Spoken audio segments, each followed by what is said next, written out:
Hello and welcome to Talking Reds, a Nottingham Forest podcast. This is part 2 in our special stats series called Into the Forest, where we will present a different angle or question each time, open it up for debate, and then hopefully agree, possibly disagree, potentially argue and kill each other, or maybe even just reject the topic entirely.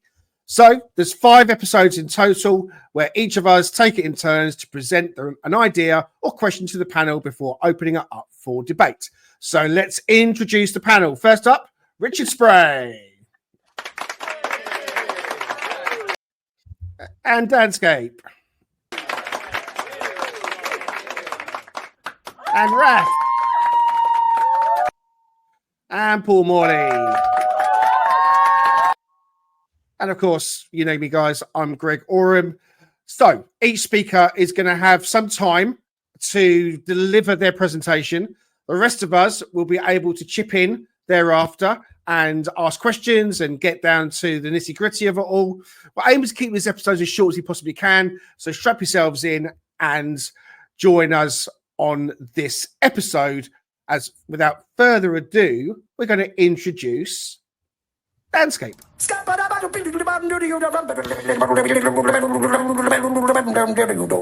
I'm a scat man.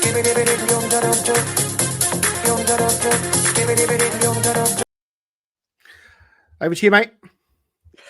This is my idea of heaven, a whole episode on stats. Let's get into it. So I've picked the topic of, are Forest really headed for Europe? Are we good enough for a European spot in the Premier League? Or are we kind of winging it a little bit, just with some lucky results and things like that? The underlying numbers, we heard it a lot last season, that our underlying numbers were good, but we still ended up losing games and ending up in 17th position. So is it the other way around this season, or are we actually on track for Europe, other than just looking at our famed European dream tracker? So let's go behind that a little bit further.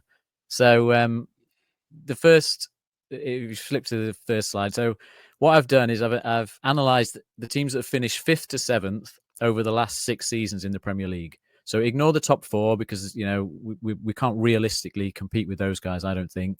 And then look at the teams just below them. So that includes teams like Chelsea, Newcastle, Spurs 3 times finished in that area, Villa, Brighton, Liverpool. So there's still some good teams that come into this area. But there's also West Ham twice. I'm not saying they're not a good team, but there's Wolves twice. Now, the Wolves one, as soon as I got the numbers out, the Wolves one jumped out to me because both of those times that Wolves finished 7th, it was Nuno. And they only didn't qualify for Europe the second time, I think, because Arsenal won a cup. So potentially, this is what we should be paying attention to is, okay, Nuno's been here and done this. So how do we compare to what Nuno did before? So if you flip onto the next slide, the first sort of piece of analysis you'll see on the left, I've got the average of the teams that finish 5th to 7th. In the middle, I've got Forest projected numbers for the season. If we go across the full 38 games, and on the right, I've got Nuno's Wolves team average across those 2 seasons where he finished 7th. So the first thing I've looked at is kind of the makeup of the squad and the basics. So number of wins you need to finish 5th to 7th. On average is 18. For Nuno's Wolves, it was 15 and a half. So it's 15 one season, 16 another. Forest at the minute, if we continue our win rate, would get to 19 wins. So we're within that range there of getting enough wins. So based on our record so far.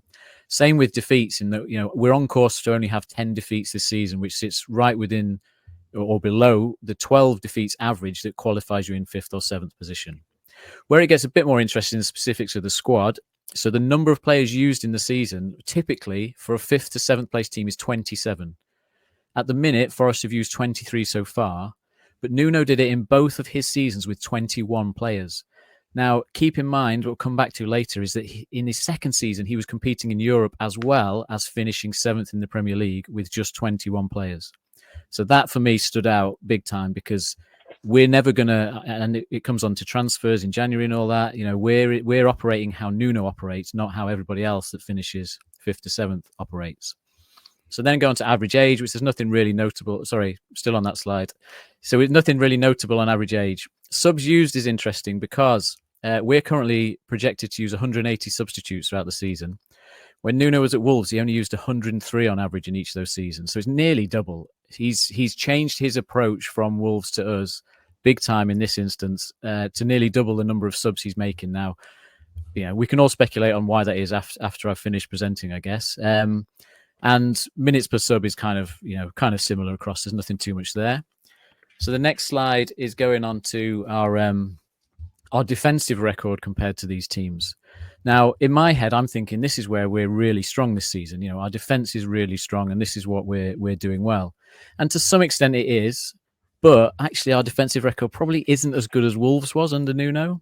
So if you look at our goals against, we're projected to concede 45 goals. The average for the teams that finish where we're aiming is 51. So we're better than that. But Nuno's average was to only concede 43 goals in his 2 seasons at Wolves previously. So we're in the right ballpark. We're following his blueprint, but we're a little bit over it. Where we're doing well is clean sheets. We're projected to do better on clean sheets than the teams that finish in those positions. Where we drop off a little bit is shots on target against and the quality of shots that we're allowing.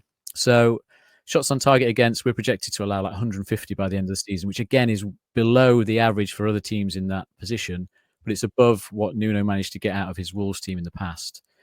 But when you look at the quality of shots against, there's more of a difference there. That we're projected to allow an expected goals against of an additional 4 this season compared to what he managed to achieve across 2 seasons on average at Wolves. And really interestingly on goalkeeping is that if you look at the average for a team that finishes 5th to 7th, they have a goalkeeper that basically follows the post-shot XG. It's 0.4. So they're basically tracking and saving what they should expect to save. You look at Nuno at Wolves, for both those seasons, he actually had a goalkeeper that allowed 3 more goals than expected, and they still finished 7th.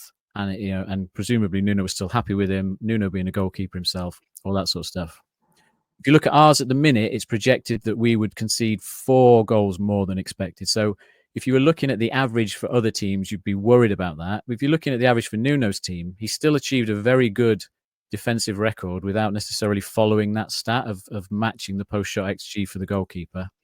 Couple of other interesting bits on defense. Really, the main one is tackles in the final third, whereby we are not the most proactive team in the league in terms of front foot defending, putting pressure on teams. The average would be for 80 tackles in the final third per game, basically. No, not per game. Must be total that. I'm trying to remember my numbers now. Either way, we drop off from that by probably just under 10%. But Nuno's Wolves side were even more passive than we are now. So they drop off by another 10 tackles in that respect. So he's adapted a little bit in that we are more front foot than he was at Wolves. But his style, again, is still very much always been passive, and it's worked in the past. So, I'm assuming that's why he's applying it again. And then errors leading to shots at the bottom there is really good for us at the minute, in that we're only projected to make 12 errors this season, and the average for a team finishing 5th to 7th is 19. So we're well ahead of that in terms of the silly mistakes. So the next slide going on is on the attacking side, which is where I was sort of surprised again, where actually attack is where I've been worried this season that we're kind of conning other teams, if you like, and that we aren't free flow and we aren't scoring lots of goals. We don't have lots of players scoring goals, but we just seem to be scoring at the right time to get the results. And actually, we're outperforming in the most part. We're sort of outperforming Nuno's Wolves teams that finished 7th in the past in an attacking sense. So firstly, that tells you that, yes, Nuno's teams do prioritize defense over attack. He's not probably ever going to produce a free-flowing team that scores bags of goals, albeit we scored quite a few recently. But you can see here we're projected to score 50 goals this season, which would be more than in both of Nuno's seasons at Wolves. Our expected goals is actually lower than at Wolves, which suggests, crucially, that Chris Wood is basically a better finisher than he had at Wolves in Jimenez. Or whoever was taking those chances at Wolves, who weren't converting it, whereas Chris Wood is, which is something where, again, you kind of, in some ways, you worry about it because it can't carry on forever. But as far as it goes at the minute, we're on track to score more of our chances when we create them.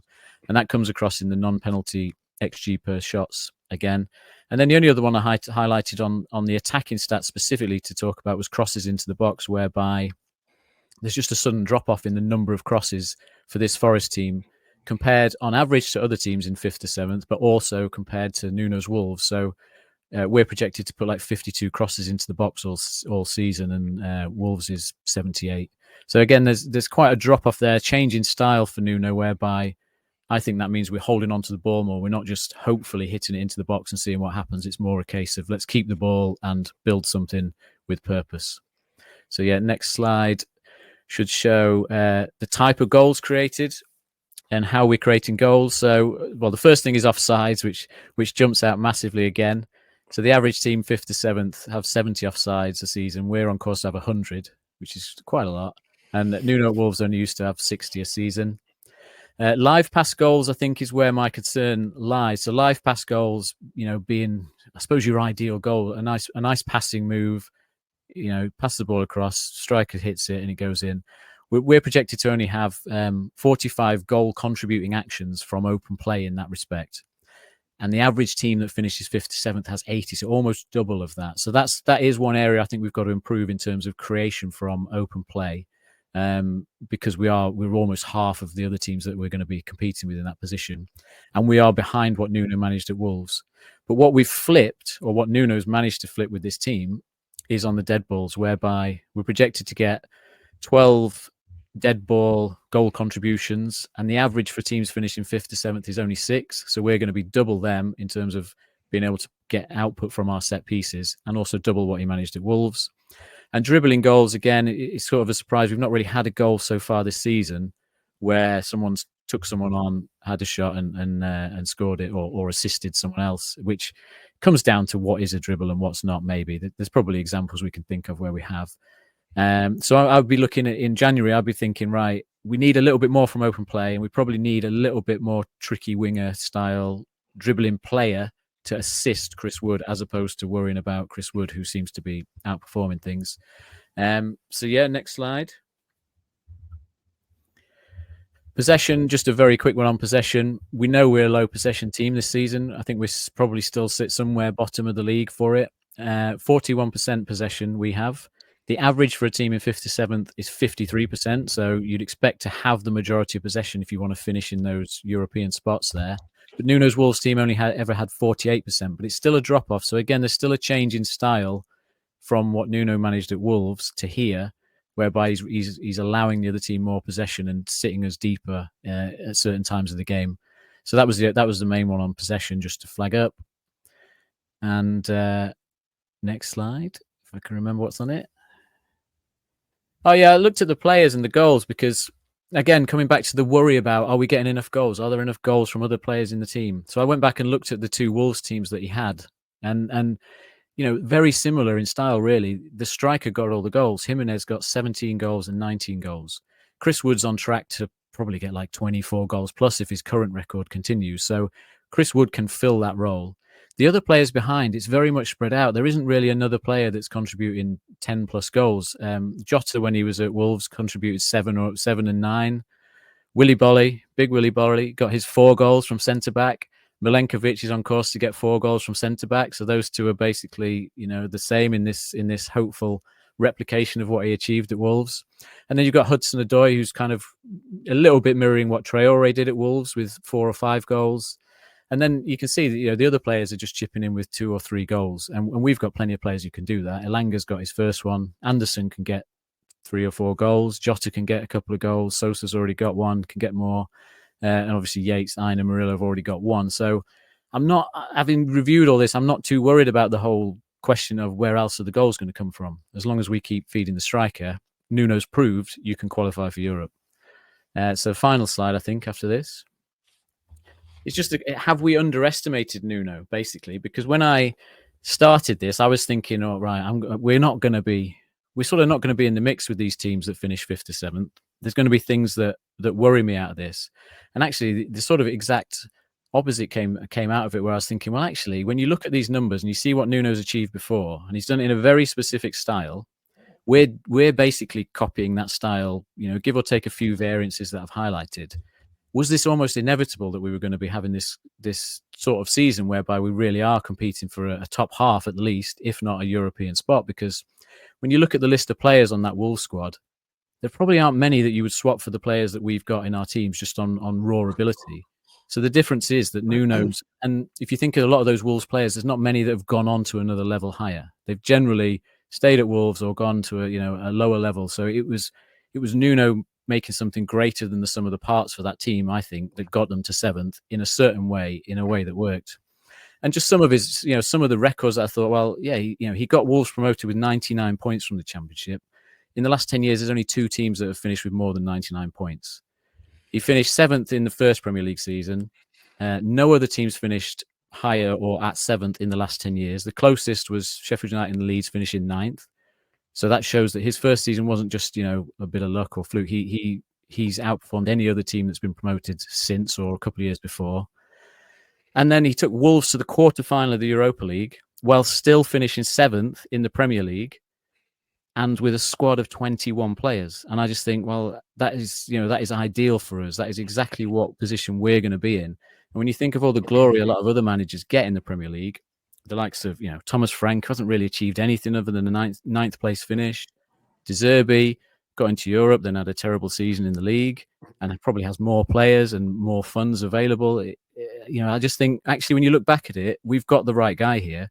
We've probably got the absolute best guy to achieve what we know that the big man at Forest needs to achieve.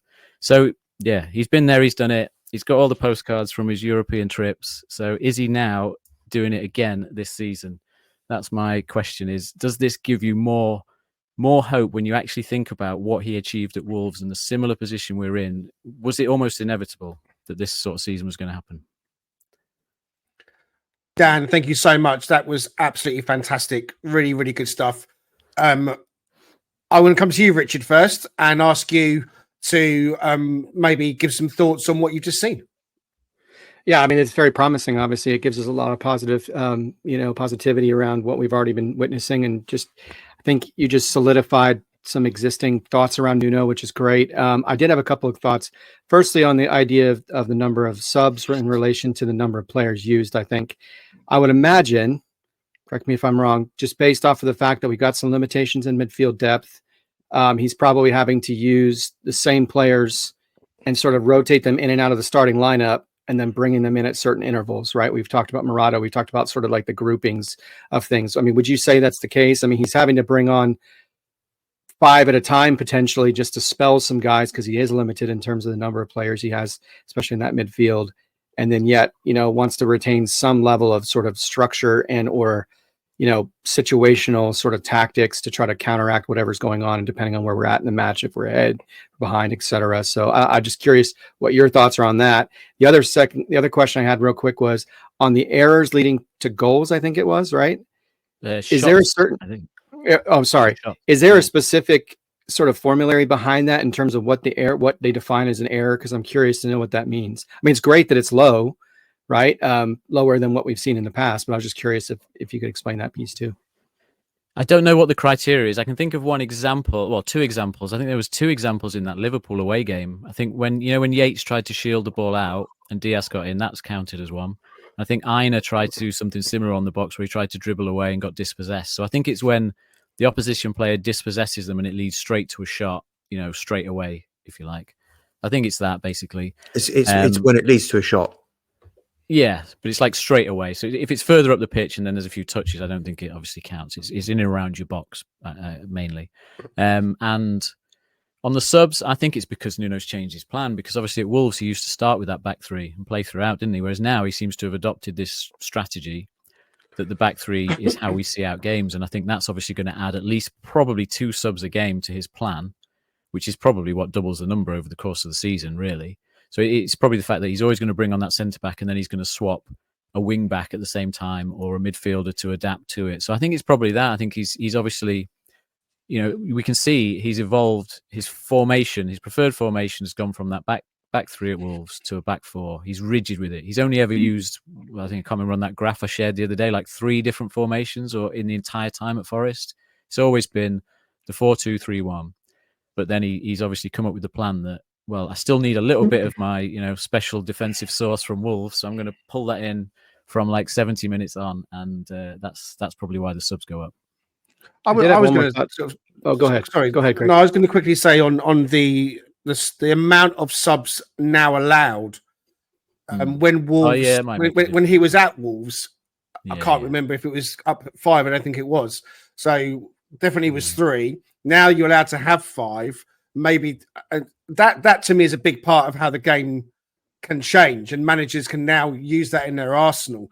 And so therefore you think, well, I can do 5 subs. So that could have been part of his thinking as to why he was doing 3 at the back. Obviously, I was going to say about the 3 at the back that he was stuck to. You just touched on that point as well. So there are comparisons there to be made. And I went a little bit hard on Nuno last season, being completely proven wrong on that. So to your point, is he the right man? He clearly is the right man as far as I can tell. Richard, you want to come back in? Yeah, I just had a thought. I think, Dan, you and I have maybe discussed this, or we thought about this as being something to look at and more in depth, which is we don't necessarily have to be a high possession team, clearly by being 4th where we are now, looking at where our percentage is at 41%, which I think is the 2nd worst in the Premier League, if I'm not mistaken, to Ipswich. So it's interesting to think about, because there's got to be a correlative effect between the possession you retain, the number of shots you can get, potentially impacting XG, XA, XAG, things of that nature. Because obviously the more times you're able to hold onto the ball and touch the ball and move the ball around, the more potential opportunities you have for those kinds of metrics that you want to see that are contributing to increased goals. Because it looks like, if I remember correctly on your slide, our goals given up, right, goals allowed or goals against, is lower than what he had at Wolves, but our goals for is lower than what he had at Wolves. So we're not quite scoring as much. And I know you mentioned that we're starting to see a little bit of an uptick in people outside of Chris Wood getting goals. I think you projected Morgan at 7, which makes my heart very happy. But at the same time, I'm just curious if you've found any way to, or if you think there's a way to look at that in depth in terms of the correlative effect of like, hey, typically you see this sort of ratio of percentage of possession to this number of uptick in XG or XA or things like that. Maybe I'm getting a little bit too in the weeds, but I'm just curious. I don't know really, because I always like a team that doesn't have possession, because I think so much of the possession is just sort of boring sideways passing, isn't it? So from just a spectacle of the game, I don't mind it. I don't know. I don't know whether it's deliberate, do we? We don't know whether, if you ask Nuno, he'd say, well, of course I want more possession, but at the minute, in terms of sort of the quality of players we've got and things like that, maybe that's part of it. Certainly in the central midfield, we've missed Danilo and Sangare to kind of do the job of getting possession back, potentially. Maybe that's a contributing factor, again, where we've adapted since those injuries. But yeah, the numbers show that Wolves created more chances than us, but they didn't take them. So Wolves were underperforming their XG both times. So whereas this time around, we are fortunate that we've scored, I think, 3 more goals, or we're projected to score like 3 or 4 more goals than we are than the stats would suggest. So that comes down to Chris Wood. So the reliance on Chris Wood is there, but at the same time, I sort of don't see the point of bringing in another Chris Wood, because you don't need to. You know what I mean? You just don't need to, unless one happens to get injured. So then how do you keep both happy and all that sort of stuff? So I think overall, it's just Nuno's approach to getting us to that position in the league, and it's proved to work, but it is a very fine line, because you've got the limited number of players. Injuries can derail us, and conceding goals at the wrong time and just stopping scoring at the wrong time could be the difference between a couple of wins that we need to finish 7th and not. So it's a fine line, but that's the team we are, isn't it? We're not really expected to be there. We don't have the squad depth and things to be there. Paul, anything you'd like to add? Yeah, a couple of quick things. I'm definitely going to check my passport expiry date after seeing that. I think it's quite soon, so I need to get on the case. Just the one thing I noticed. So just a quick question: were those stats pre-Villa game or post-Villa game? Post. Yeah. Post. Okay. The one thing I guess crosses was the one thing that I noticed in the Villa game. We seem to be doing a lot more of. I know you said we're still low down on crosses. I don't know whether that was just a particular ploy for that game, but it did feel like we put a lot more crosses into the box against Villa than we have been doing previously. So I don't know, it'd be interesting to revisit that particular stat in a few weeks' time to see if that's a sort of cognizant shift towards doing that more, or whether that was just a one-off. But yeah, that was my only observation. But I really enjoyed that. It was good. Raf, anything you'd like to add? Yeah, we kind of touched upon it, but I was just kind of looking at, for me, I like all of us have been worried about where our goals are coming from, in terms of how much we're scoring, because the defense is doing a wonderful, wonderful job. that kind of average for the 5 to 7, I added it up, and they're due to get 93 goals from the 3 different types, and we're to get 57. That's a 26 goal difference. Now, I appreciate that Nuno's teams are very much more better defense, less goals, but when they were under their scoring underneath their XG, we're scoring over our XG to make that even more dialed up tight in terms of gearing on our goals of where they're coming from. Genuinely, is it game over when you looked at that distribution of goals? If Wood gets injured and his stats compared to even Haaland and Palmer in goal efficiency and everything else as well, if Wood gets injured, is it game over? I'll let. I sort of mentioned it, but yeah. So you guys. Yeah, it comes down to the January window, where I think we are going to sign a striker. I think that we've got that money that's hopefully burning a hole, because we did try to sign, players in the summer window, and we didn't get someone in. So I think I'd expect us to bring in at least 1 or 2, and I think one of them's got to be a striker. And so we have been lucky so far, and you're right. It was a concern of mine that we had injuries to Taiwo. We had injuries to Woody at certain points as well previously, and they were kind of dovetailing and sharing the load. And so far this season, it's been all on Chris Wood because of the form he's been in. And I just don't like to say it, but my faith in Taiwo is at a lower end. I still want him to do well. I still wish that he could do well. I just need that spark for him, like Anthony got against Aston Villa off the bench. Anthony needed that moment, and hopefully that's going to really kind of kickstart him. And I really want that for Taiwo as well. So, yeah, I think, to wrap this episode up, I'm going to ask this question to you guys. Based on what you've seen from Danscape, based on what we've watched with Forest this season, based on the fact that teams like Spurs and Man United haven't been at their best, Man City haven't been at their best, put all that into the equation, are Forest going to qualify for Europe this season? Richard Spray. I think based off the fact that we're doing such a good job about not having as many mental lapses with the errors, doing a better job of managing set pieces, doing a better job of getting goals off set pieces, and coupled with how we're managing that defensive, third, I think we are. Okay. Raf, what do you think? I think we just miss out. I think what we are doing is so dependent on the squad we have. Yes, Danilo got injured, and yes, Sangare got injured. But other than that, we've been blessed, and we've still got more than half a season to come. And we are already at the bare bones of exceeding our XG, not scoring enough, and relying on the defence, which in the last 5 games has started creaking massively. So I think we'll finish 9th, 8th or 9th probably, but I don't think we'll make Europe. What about you, Paul? I think the league table this season has a different feel about it. The whole league has a different feel about it, in that there's more competition this year than ever, I think, for those European places. And the reason I say that is, if you look at the league table currently, there's only 7 teams that have lost more games than they've won. And usually, in a typical Premier League season, that is around about 11 teams that lose more games than they win. So clearly things can change, but there appears to be a bottom rung that's so far beneath the middle tier that there's more teams in the pack, if you like, this year for that European 2 or 3 spots, whatever it is, than there ever were previously. So look, we're in the mix. It'll be fascinating to see if we can keep it up. I'd love us to, but it may be that we, from the Dream Tracker piece, achieve the points, but don't quite achieve the place because of the competition this year.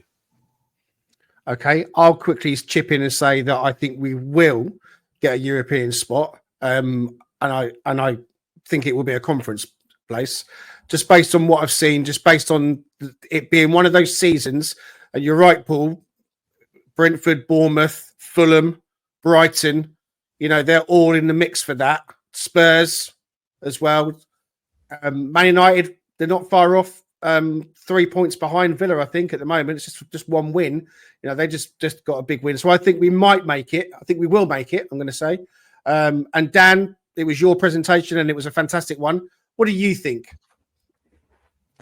I think it does come down to fitness of players. I think if we can keep our full squad fit, we are going to be right up there in that mix. I think if we do suffer the injuries to striker or centre back or full backs, considering how well Ina's been doing, for example, then we could drop off quite significantly, I think. And gut feel is we probably do miss out by like a point or two. Like I think it's going to be one of those where it's really close. And I sort of hope that the players don't think about this, because I love the fact that there's no pressure on us to do it. I love the fact that it's there. We can potentially do it, but there's actually no pressure on doing it. And this presentation just gave me that belief that if we're ever going to do it, this is the man to probably guide us there at the minute. So that's the main hope, is that we're just right in that mix, and it's an exciting end to the season. That just about wraps things up for this part 2 in our stats special series, Into the Forest. If you've liked what you've seen, please do hit the like button. And if you haven't done so already, we'd love you to subscribe to our channel. Part 3 will be coming your way very soon. But for now, we'll see you next time.